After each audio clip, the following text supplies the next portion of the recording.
드디어 4단원입니다. 문화와 다양성.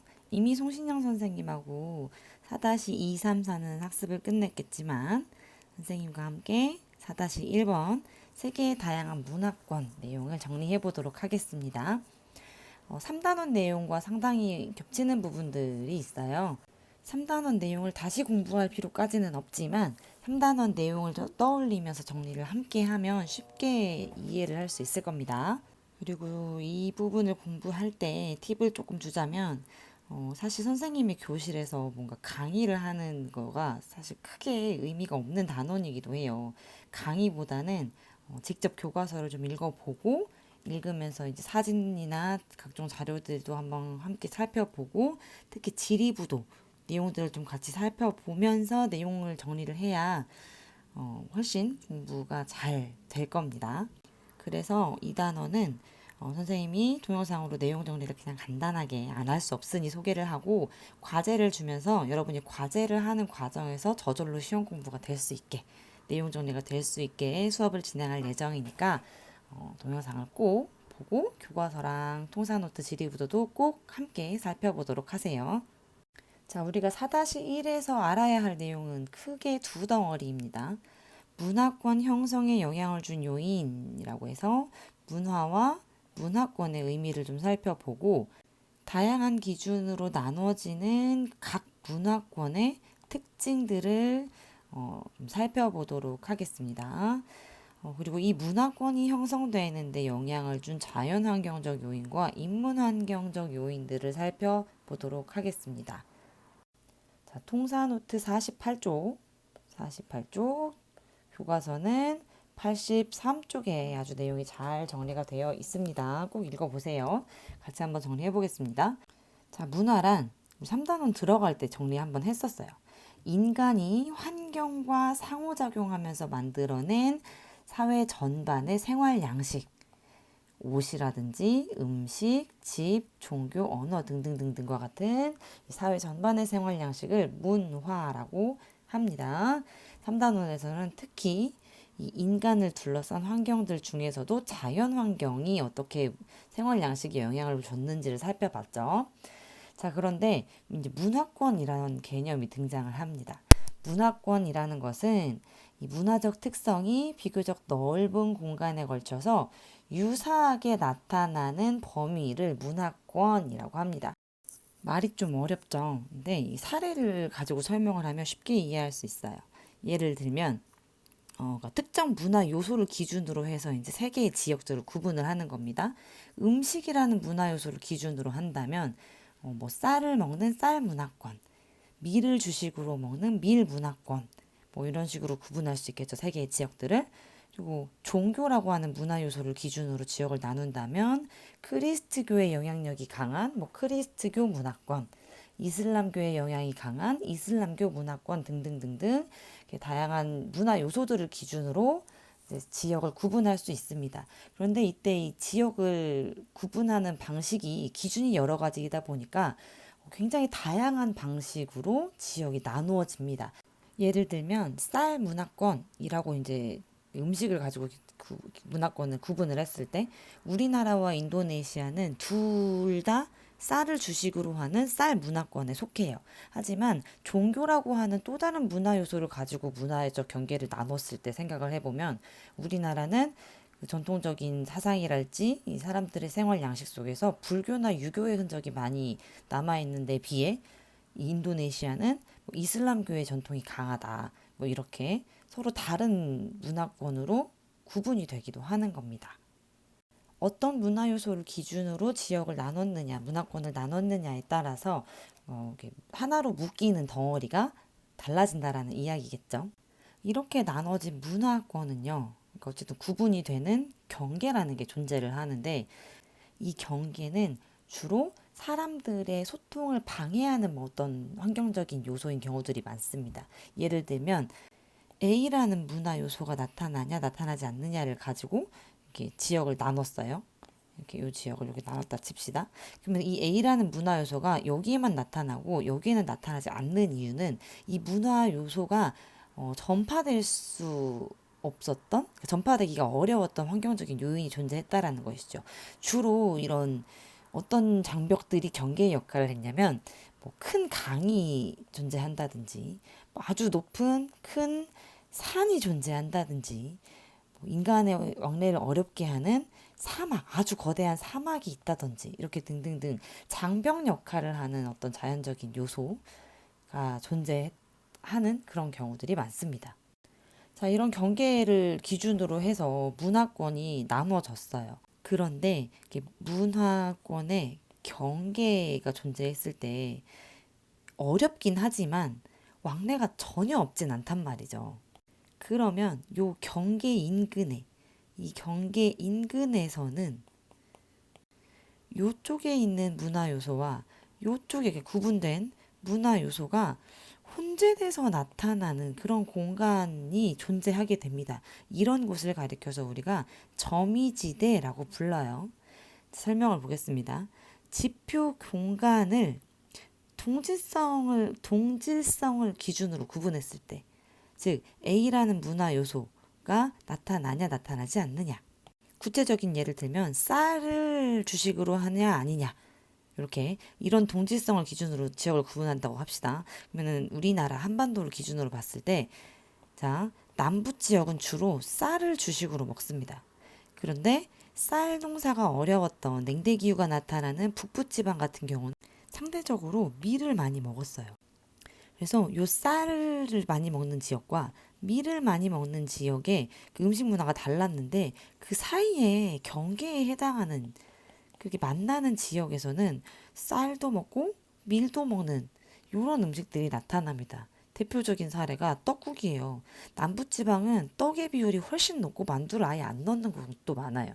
근데 북부지방으로 가면 쌀이 귀하기 때문에 떡국이 아니라 설날에 만두국을 먹습니다.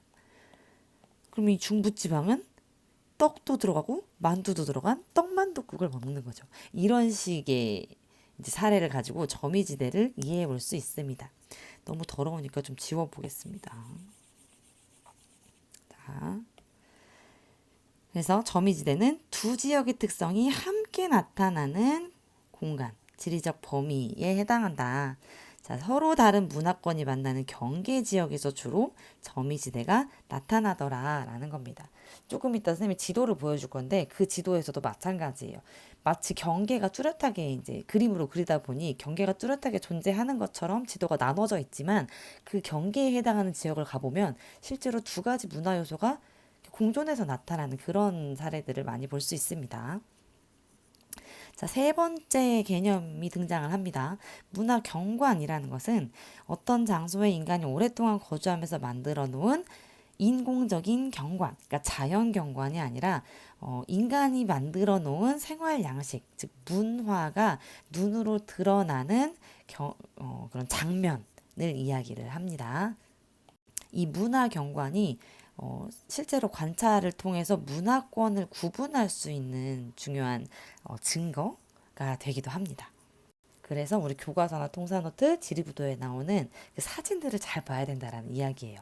문화 경관은 결국 사진으로 남기 때문이죠. 자, 이 지도는 우리 교과서 83페이지에 나오는 지도입니다. 방금 앞에서 설명했던 문화권, 점이지역, 경계 이런 개념들을 확인할 수 있는 지도들이에요. 자, 문화권 지도를 볼 때 주의해야 할 점이 있습니다. 반드시 주의해야 할 점. 앞서 살짝 이야기했지만 지금 이렇게 존재하는 이 경계들을 이렇게 얘는 그림으로 그려야 되기 때문에 어쩔 수 없이 뚜렷한 경계가 존재를 합니다. 그런데 실제로 이 지역에 가서 여기 가서 봤을 때 이 노란색은 밀과 고기만 먹고 여기 딱 경계 지역을 넘어가서 저 뒷동네는 밀과 보리를 안 먹고 이렇게 뚜렷하게 뭔가 이렇게 선을 탁 그어서 나눌 수는 없어요. 근데 비슷한 이야기를 그 3단원에서도 한 적 있었어요. 자연환경 그 기후 구분하면서 우리 기후지도 그렸을 때 그 경계에 너무 신경을 쓰지 말고 분포, 패턴을 이해하기 위해서 이 지도를 이제 학자들이 그렸다. 요렇게 이해를 하시면 되겠습니다. 특히 문화권 지도 같은 경우는 자꾸 설명이 길어지는데 예를 들어서 이 미국과 캐나다 지역이 밀과 고기가 주식이라고 해서 이 사람들이 쌀을 안 먹냐? 그건 아니에요. 그러니까 문화권을 구분하는 기준으로 봤을 때 해당 지역에서 이 밀이나 고기라고 하는 문화 요소, 음식 문화 요소가 얼마나 더 우월하게, 탁월하게 지배적으로 나타나느냐를 가지고 이 지역을 설명하기 위해서 이렇게 구분을 해 놓은 거다. 이렇게 이해를 하셔야 됩니다.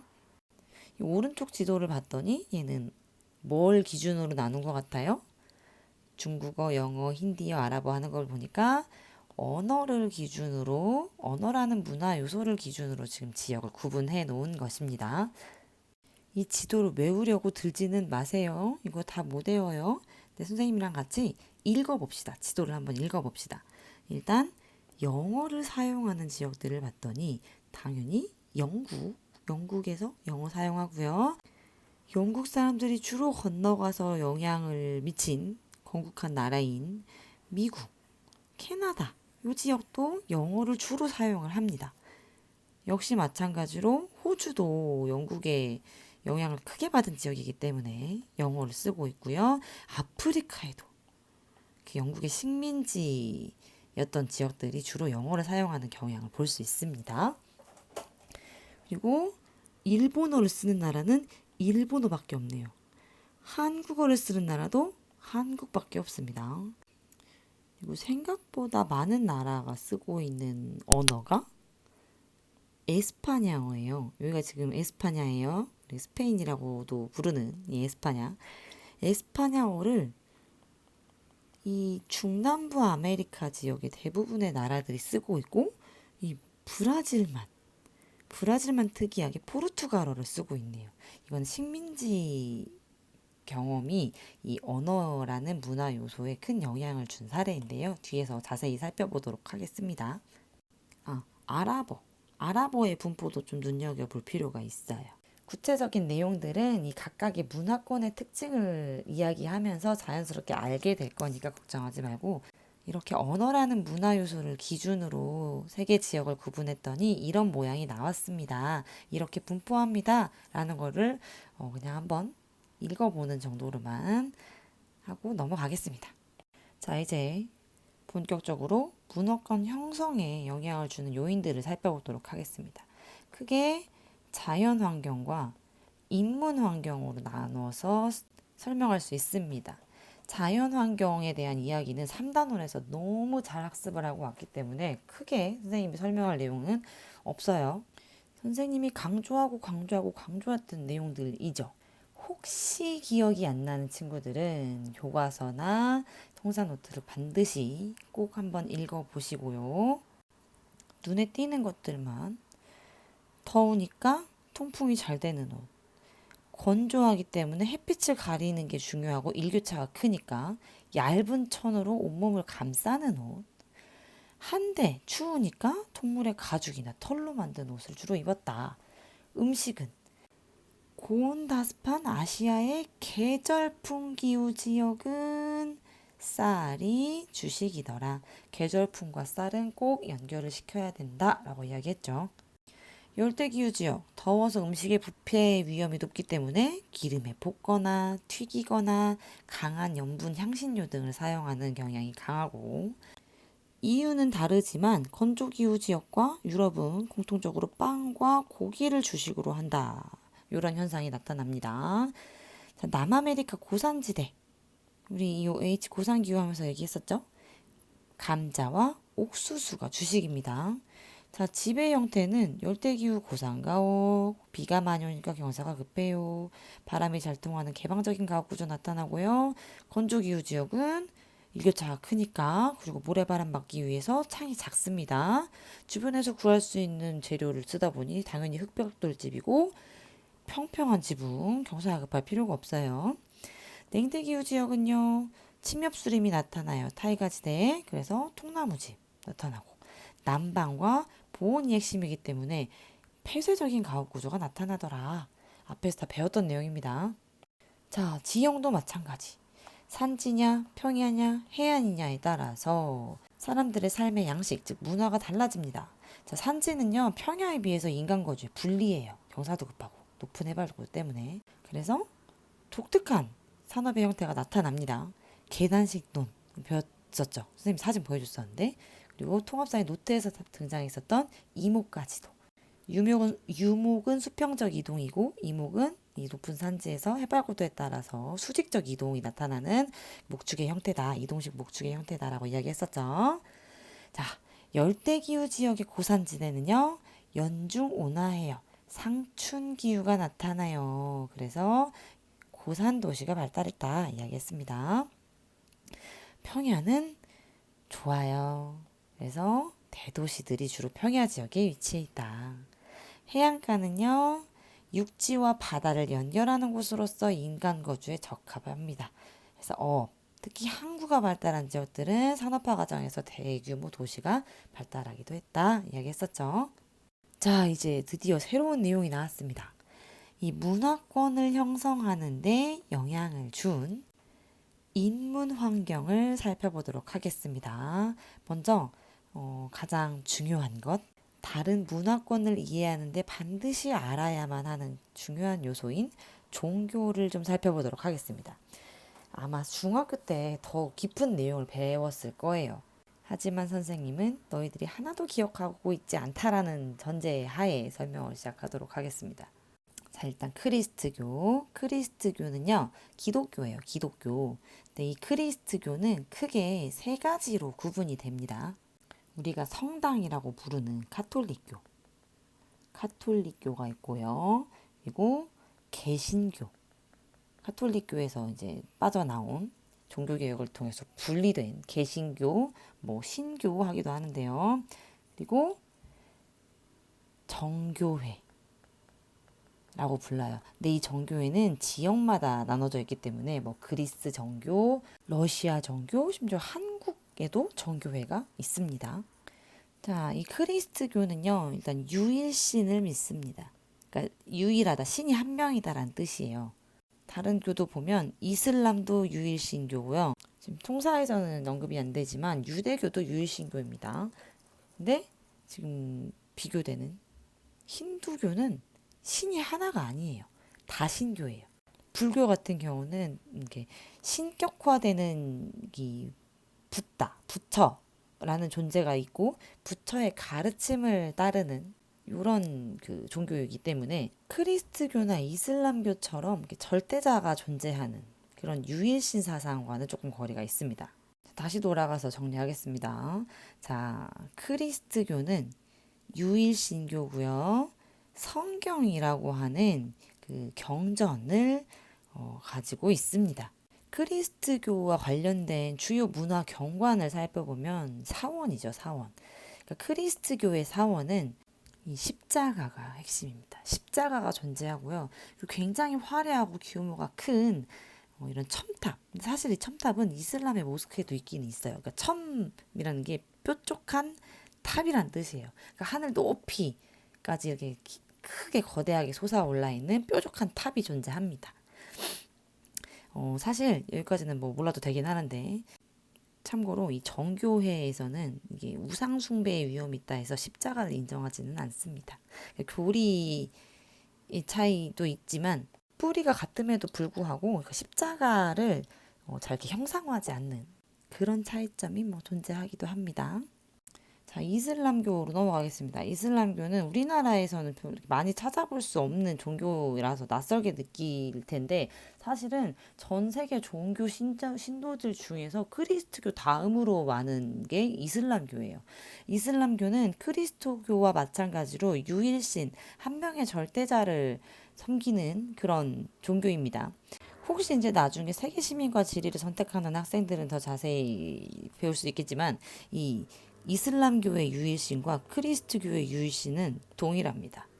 뿌리가 같기 때문이에요. 이 크리스트교나 이슬람교는 시작은 같았어요. 그러니까 이제 갈라졌을 뿐.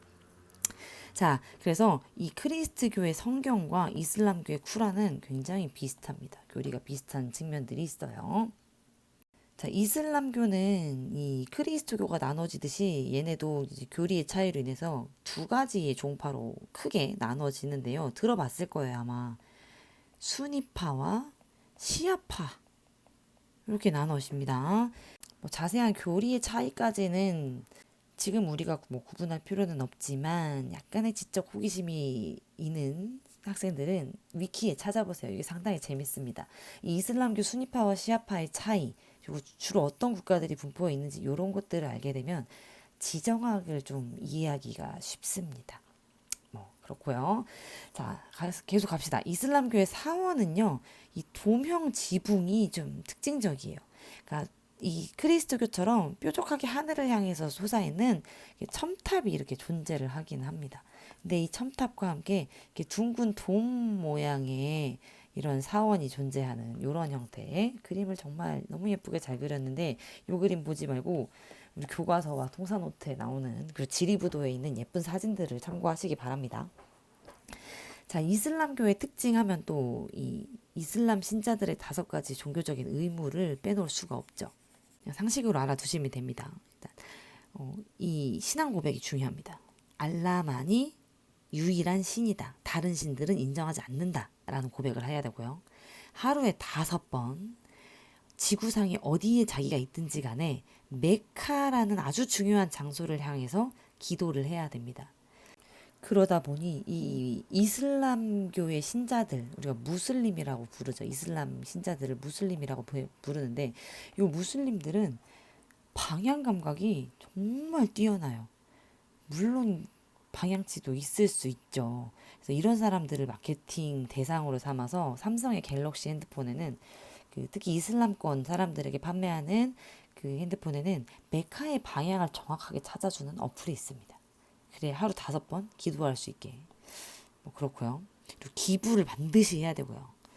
라마단이라고 하는 특별한 기간이 있는데 그 기간 동안 해가 떠 있을 때는 금식을 해야 합니다. 아무것도 먹을 수 없어요. 기도만 해야 돼요. 그리고 죽기 전에 반드시 한 번은 이 메카와 같은 중요한 성지를 다녀와야만 합니다. 이것이 5가지의 의무예요. 물론 우리나라에서 익숙한 종교인 뭐 기독교나 불교의 모든 신자들이 다 이렇게 독실하지 않은 것처럼 이슬람교도들도 마찬가지예요. 정말 목숨 걸고 이 5가지 의무를 지키기 위해 노력하는 사람들이 있는가 하면 그냥 자유롭게 사는 영혼들도 물론 있습니다. 자, 그리고 이슬람교 하면 또 특징적인 것이 이 음식과 관련된 거예요. 이슬람교는 종교적인 가르침으로 금기시하는 음식이 있습니다. 대표적인 것이 바로 이 돼지고기예요. 돼지고기. 이슬람교도들은 돼지고기가 부정한 음식이다라고 생각을 하기 때문에 돼지고기는 먹을 수가 없습니다. 그리고 술도 먹을 수 없어요. 교리에 의하면. 하지만 선생님 친구 중에 있는 그 이슬람 신자는 술을 몰래 먹습니다. 여튼 자, 이런 종교적인 교리가 엄격한 교리가 존재하기 때문에 이슬람에서는 이 할랄 산업이 발달했어요. 할랄이라는 것은 뭐냐면 이슬람 율법을 어기지 않을 수 있도록 생산된 제품을 말해요. 그래서 뭐 여러 가지 공산품들을 보면 이 할랄 마크가 있는 과자나 이런 음식들이 있는데 그런 음식들에는 돼지고기 혹은 돼지 기름이 전혀 들어가지 않습니다. 자, 다음은 불교입니다. 불교는 부처라고 하는 아주 경지의 해탈에 도달한 존재가 있습니다. 그래서 이 부처의 가르침을 따르면서 개인적인 수행을 강조하는 종교입니다. 크리스트교의 성경, 이슬람교의 꾸란처럼 불교에도 이 부처의 가르침을 담은 불경이 있습니다. 자, 사원은요, 크리스트교의 성당 또는 교회, 이슬람교의 모스크와 같이 사찰이 존재하고요. 그러니까 절이죠, 절. 이 사찰 안에는 그 불교의 사상을 담은 여러 가지 그런 건물이랄지, 뭐 탑, 불상, 불화와 같은 그런 경관들이 나타납니다. 불교에서는 탁발이라고 하는 행위가 있는데요. 이거는 수행의 일종이에요. 특히 동남아시아나 남부아시아에서는요, 우리나라 불교에서는 잘 나타나지 않는데, 이른 아침에 이 부처의 가르침을 따르는 수도승에게 음식을 사람들이 공양합니다. 나눠주는 거예요. 그런데 이 음식을 나눠주는 이 행위를 통해서 내가 선행을 베푸는 거고 덕을 베푸는 거기 때문에 결국에는 이 내가 복을 받게 된다. 그래서 내가 복을 받게 해주는 이 수도승들을 아주 귀하게 여기는 그런 문화를 볼 수 있습니다. 우리 통사노트에 나오는 그 설명들이나 사진들을 꼭 한번 참고를 하시기 바랍니다. 자, 그리고 힌두교는요, 신도 수로 따지자면 세 번째 종교예요. 그런데 얘는 크리스트교, 이슬람교, 불교와는 달리 특정 민족들에게서만 나타나는 종교예요. 자, 참고로 종교는요, 보편 종교와 민족 종교로 나누어질 수 있어요. 종교를 구분하는 여러 가지 기준 중에. 근데 보편 종교는 특정 민족, 특정 국가, 특정 지역에서만 나타나지 않아요. 인류 보편적으로 나타나는 전파된, 확산된 종교를 보편 종교라고 하고, 이 크리스트교, 이슬람교, 불교가 대표적인 보편 종교에 속합니다. 그런데 이 민족 종교는 특정 민족들을 중심으로만 포교가 행해지고 특정 민족들 사이에서만 그 전파되는 경향을 보여요. 대표적인 아이가 지금 설명할 힌두교, 그리고 지금 통사에는 나오지 않지만 세계시민과질에 등장하는 유대교와 같은 이런 종교들이 대표적인 민족 종교에 해당합니다. 힌두교는요, 인도에서 주로 나타나는 민족 종교에 해당하고요. 힌두교는 아까 설명한 것처럼 굉장히 많은 신을 섬기는 종교입니다. 그래서 힌두교의 사원의 특징을 보면 정말 셀 수 없이 많은 신들의 모습이 조각되어 있는 것을 볼 수 있어요. 스리미낙시 사원이라고 아주 유명한 인도의 힌두교 사원이 있는데 이따가 나중에 다음 영상에서 좀 자세하게 살펴보겠습니다. 자, 그리고 또 중요한 거, 힌두교의 전통 중에 중요한 게 이 겐지스 강입니다. 이 힌두교에서는 겐지스 강이 어마어마하게 신성한 강이에요. 그래서 이 겐지스 강에서 몸을 씻으면 나의 몸뿐만 아니라 이 영혼까지 정화된다고 믿습니다. 모든 죄가 씻겨 나간다고 믿어요. 그래서 겐지스 강에서 목욕을 하고 이 겐지스 강에서 장례를 치르는 이러한 특별한 종교 의식이 행해집니다. 자, 이슬람교에서 돼지고기와 술을 금했다면 힌두교도들은 소고기를 먹지 않습니다. 왜냐하면 이 소라는 동물을 신성시하기 때문이에요.